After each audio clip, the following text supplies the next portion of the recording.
प्रधानमंत्री नरेंद्र मोदी ने तय कर लिया है 2024 के चुनाव का मुद्दा। विपक्ष के हथियार से ही विपक्ष को हराने का प्लान। बेरोजगारी, आतंकवाद, देशभक्ति और विदेश नीति, इनसे अलग है पीएम का सबसे बड़ा मुद्दा, जिससे सब होंगे पस्त। सिसोदिया सत्येंद्र छोड़िए, अभी 8 और बड़े नेता होंगे गिरफ्तार, फिर लगेगी चुनावी धार, हर वार पर होगा पलटवार।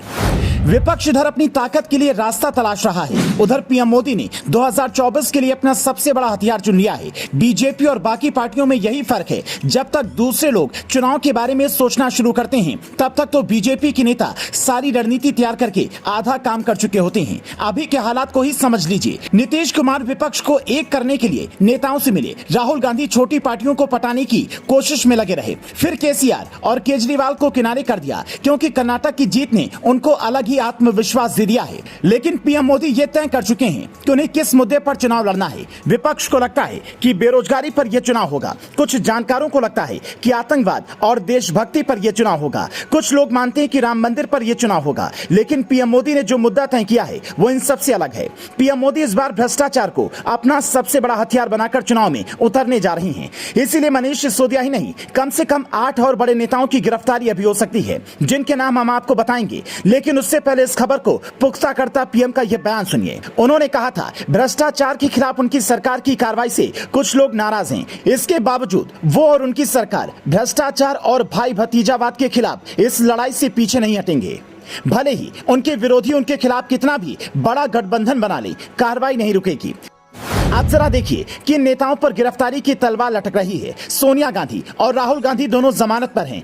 अरविंद केजरीवाल से स्कैम में सीबीआई पूछताछ कर रही है। तेजस्वी यादव भी लैंड फॉर जॉब के मामले में फंसे हैं। ममता बनर्जी के भतीजे अभिषेक बनर्जी पर भी भ्रष्टाचार के आरोप हैं। झारखंड के सीएम हेमंत सोरेन भी फंसे दिखाई दे रहे हैं। केसीआर की बेटी से भी पूछताछ चल रही है। एनसीपी नेता अजीत पवार पर भी भ्रष्टाचार के आरोप हैं।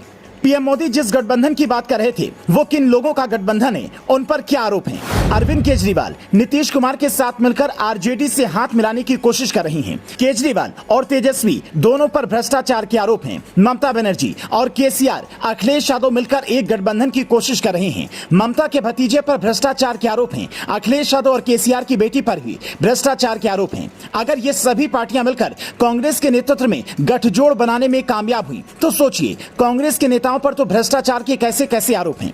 मजे की बात यह है कि विपक्ष भी भ्रष्टाचार को ही मुद्दा बनाने का सोच रहा है, लेकिन उनका मुद्दा यह है कि सरकार जांच एजेंसियों का बेजा इस्तेमाल करके गलत तरीके से विपक्ष के नेताओं पर कार्रवाई कर रही है। आपको क्या लगता है, क्या सरकार विपक्ष के नेताओं पर बिना वजह कार्रवाई कर रही है, या फिर जांच होना जरूरी है? फिर दूध का दूध पानी का पानी हो जाए। महाराष्ट्र में भी अलग सियासी समीकरण बनते दिखाई दे रहे हैं। जिस एनसीपी के सहारे पूरा विपक्ष एकता की खोज में है, उस पार्टी के नेता शरद पवार अपने कदम खींच रहे हैं। इसका चुनाव पर क्या असर होगा, ये आने वाला वक्त बताएगा। कि नरेंद्र मोदी का कोई विकल्प विपक्ष को नहीं मिल रहा है, और अंदर ही अंदर वो मान चुके हैं कि ये वाला चुनाव तो हाथ से निकल गया है। राहुल गांधी ने भारत जोड़ो यात्रा से कुछ दम भरने की कोशिश जरूर की थी, लेकिन अब तो उनकी सदस्यता ही जा चुकी है। Bureau report, leading Bharat TV.